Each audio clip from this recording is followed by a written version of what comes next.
Welcome to Sweet Life Beat Life. We hope this video helps. You start by confirming Watch OS is up to date and your iPhone is nearby and unlocked. Once done, press firmly on the current face or open the face gallery in the Watch app to select the GMT face template. Make sure to tap Customize so you can assign complications and set the secondary time zone dial. This is where you choose which cities or UTC offset to show.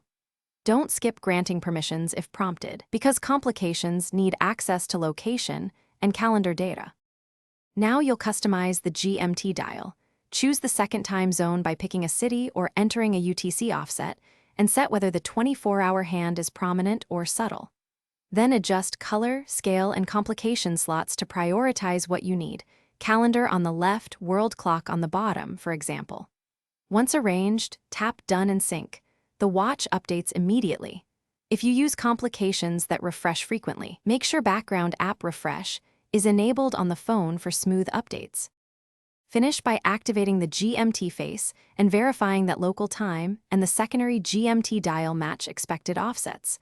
Look for AM/PM clarity on the 24-hour ring. Test each complication you added, open calendar or weather from the face to confirm live data. If something's off, make small adjustments in the Watch app, then force quit and reopen the app. One key troubleshooting tip: restart the watch and iPhone if complications fail, and only repair as a last resort because it's time-consuming.